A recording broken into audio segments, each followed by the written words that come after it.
कैसे अपने घर के नौकरों की स्टाइल कॉपी करके असित सेन एक महान कलाकार बन गए। धीमी आवाज में डायलॉग बोलने के अंदाज ने कैसे असित सेन को सुपरस्टार बना दिया। आखिर कैसे बिमल रॉय ने असित सेन की पूरी जिंदगी ही बदल दी। आखिर क्यों असित सेन पढ़ाई के नाम पर झूठा बहाना बनाते थे। फिल्मों की दुनिया में जहां तेज तर्रार कलाकारों का दबदबा था, तो वहीं एक ऐसे कलाकार ने अपनी धीमी आवाज और शानदार कॉमेडी से सबका दिल जीत लिया। जी हाँ, हम बात कर रहे हैं मशहूर अभिनेता असित सेन की। ब्लैक एंड व्हाइट फिल्मों के दौर में असित सेन ने अपनी अलग पहचान बनाई। उनकी धीमी और स्लो आवाज में डायलॉग डिलीवरी करने का अंदाज ही कुछ खास था। 20 साल बाद नाम के फिल्म में इसी अंदाज ने उन्हें सुपरस्टार बना दिया था। असित सेन ने अपने करियर में करीब 250 बंगला और हिंदी फिल्मों में काम किया। फिल्मों में आने का उनका सफर भी बड़ा दिलचस्प है। असल में असित जी को फोटोग्राफी का बड़ा शौक था। गोरखपुर में उनका अपना एक फोटो स्टूडियो भी था। फोटोग्राफी के चक्कर में ही वे 1949 से 50 में कोलकाता पहुंचे। वहां उन्होंने न्यू थिएटर ज्वाइन किया। एक नाटक में अभिनय करते हुए उनकी मुलाकात मशहूर फिल्मकार बिमल रॉय से हुई। असित जी की कॉमिक टाइमिंग और बोलने के अंदाज से बिमल रॉय काफी प्रभावित हुए। उन्होंने उन्हें अपनी फिल्म सुजाता में प्रोफेसर का रोल ऑफर किया। यहीं से असित जी का फिल्मी सफर शुरू हुआ और वे एक बेहतरीन कॉमेडियन के रूप में पहचाने जाने लगे। 13 मई 1917 को गोरखपुर के एक बंगाली परिवार में जन्मे असित सेन का जीवन हमेशा से ही रंगों से भरा रहा। रोजगार की तलाश में उनका परिवार पश्चिम बंगाल के बर्धमान से गोरखपुर आकर बस गया था। असित जी के पिता कभी रेडियो ग्रामोफोन तो कभी बिजली के सामान की दुकान चलाते थे।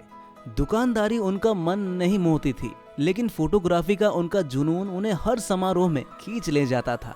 10वीं पास करने के बाद जब मां ने उनकी शादी का प्रस्ताव रखा, तो असित जी का दिल ही कहीं और था। उनका सपना था कलकत्ता के न्यू थिएटर में जाकर डायरेक्टर नितिन बोस से फिल्म मेकिंग सीखना।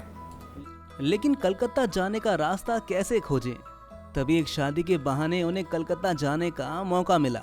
वहां पहुंचकर उन्होंने परिवार को ये बहाना बनाया कि उन्हें बीकॉम की पढ़ाई के लिए कलकत्ता में रहना होगा। कलकत्ता में असित सेन ने थिएटर की दुनिया में भी कदम रखा और कुछ नाटकों में भी काम किया। उनके अभिनय को दर्शकों ने खूब सराहा। लेकिन तभी उन्हें गोरखपुर वापस लौटना पड़ा। दरअसल असित जी के पिता की गोरखपुर के पुलिस कमिश्नर साहब से अच्छी दोस्ती थी। उनके तबादले के मौके पर शहर में एक विदाई समारोह का आयोजन किया गया था। इस समारोह में फोटोग्राफी की जिम्मेदारी असित सेन को सौंपी गई। उन्होंने समारोह की तस्वीरें बड़ी खूबसूरती से खींची और सभी को उनकी तारीफ करनी पड़ी। असित जी को इतनी तारीफ मिली कि उन्होंने 1932 में गोरखपुर में सेन फोटो स्टूडियो नाम का अपना स्टूडियो खोल लिया। उनका स्टूडियो अच्छा चल रहा था, लेकिन तभी सेकेंड वर्ल्ड वॉर छिड़ गया। उस दौर में भारत में फोटोग्राफी का सारा सामान विदेश से आता था। युद्ध की वजह से आयात बंद हो गया और असित जी का फोटो स्टूडियो संकट में आ गया। फोटो स्टूडियो बंद होने की कगार पर पहुंचने के बाद असित सेन की चिंता बढ़ने लगी। रोजगार की तलाश में वे मुंबई जा पहुंचे। वहां उन्हें एक फिल्म कंपनी में स्टिल फोटोग्राफी का काम मिल गया। नए काम में असित जी रम गए थे, लेकिन तभी घर से एक तार आया कि उनकी मां बीमार है और उन्हें तुरंत घर लौटना चाहिए। असित जी तुरंत गोरखपुर पहुंचे। उन्हें बताया गया था कि उनकी मां बीमार है, लेकिन दुर्भाग्य से उनके घर पहुंचने से पहले ही उनकी दादी चल बसी। दादी के निधन के कुछ समय बाद ही असित जी की मां का भी देहांत हो गया। 3 महीने के अंदर घर में हुए इन 2 दुखद हादसों ने असित जी को पूरी तरह तोड़ दिया। उनके मन में ना तो गोरखपुर में रहने का मन था और ना ही वे मुंबई जाकर दोबारा काम करने की हिम्मत जुटा पा रहे थे। अब आगे क्या होगा? क्या असित जी इस मुश्किल दौर से उबर पाएंगे? ये सवाल उस दौरान उनके जहन में भी चल रहा होगा। गम और निराशा से घिरे असित सेन ने एक दिन हार मानने से इनकार कर दिया और सब कुछ पीछे छोड़कर फिर से कलकत्ता पहुंच गए।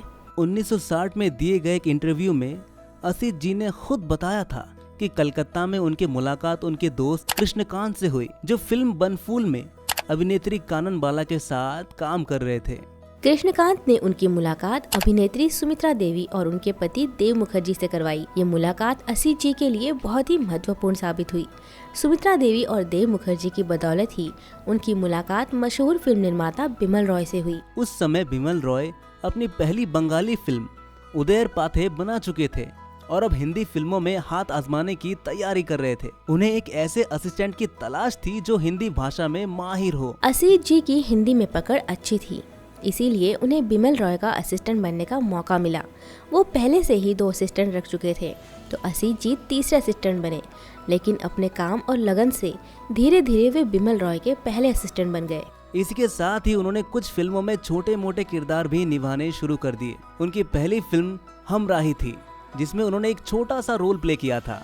1945 से 1949 तक असीत सेन न्यू थिएटर से जुड़े रहे। 50 के दशक की शुरुआत में बिमल रॉय ने मुंबई जाने का फैसला किया और असीत सेन को भी अपनी टीम का हिस्सा बनाकर अपने साथ ले गए। बिमल रॉय के साथ काम करते हुए असीत सेन ने फिल्म निर्माण के हर पहलू को बारीकी से सीखा। 1956 तक वे बिमल रॉय के सहायक निर्देशक बने रहे। इस दौरान उन्होंने 2 बीघा जमीन में बतौर प्रोडक्शन एग्जीक्यूटिव, परिणीता, बिराज बहू और देवदास में सहायक निर्देशक के रूप में काम किया।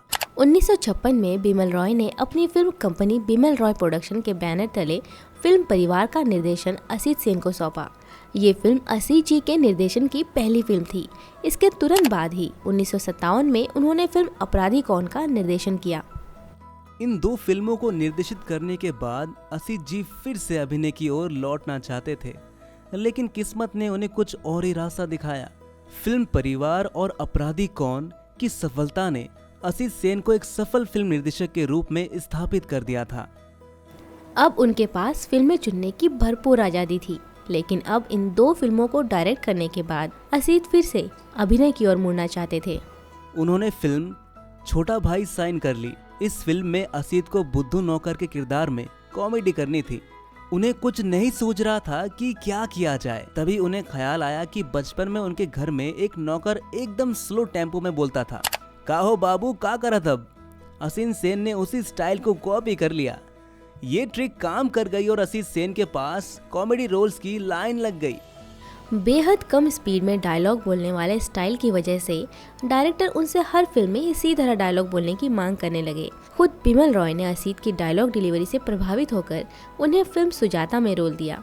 असीत सेन को एक ही तरह की स्टाइल में टाइप्ड होने का डर सताने लगा, लेकिन 1961 में आई फिल्म 20 साल बाद ने उन्हें इसी स्टाइल की वजह से बुलंदियों पर पहुंचा दिया। इस फिल्म में उन्होंने गोपीचंद जासूस का किरदार निभाया था। गोपीचंद जासूस वाला उनका ये किरदार इतना पॉपुलर हुआ कि इसकी बार बार नकल की गई। और तो और 1982 में अभिनेता राजेंद्र कुमार के भाई फिल्म मेकर नरेश कुमार ने एक फिल्म गोपीचंद जासूसी बना दी। इसके बाद उन्होंने 1963 में चांद और सूरज, 1965 में भूत बंगला, बालिका वधू, 1976 में बजरंगबली समेत 250 फिल्मों में साइड किरदार निभाए। असीत सेन की शादी मुकुल से हुई थी, जो कलकत्ता की रहने वाली थी। दोनों के 3 बच्चे हुए, 2 बेटे अभिजीत और सुजीत सेन और एक बेटी रूपा। अभिजीत सेन दुलाल गुहा जैसे नामी निर्देशक के असिस्टेंट रहे और फिर बांग्ला फिल्मों में काम कर रहे हैं। सुजीत सेन कैमरामैन है। 1993 में असीत की पत्नी मुकुल सेन काफ़ी बीमार पड़ गई थी, जिसके बाद उनकी मौत हो गई थी। पत्नी की मौत से असीत इतना टूट गए कि कुछ महीने बाद 18 सितंबर 1993 को वह भी इस दुनिया से चल बसे। तो दोस्तों, कैसी लगी आपको ये कहानी कमेंट में ज़रूर बताएं और ऐसे ही बॉलीवुड के अनसुने किस्सों को जानने के लिए बॉलीवुड किस्से को अभी सब्सक्राइब करें।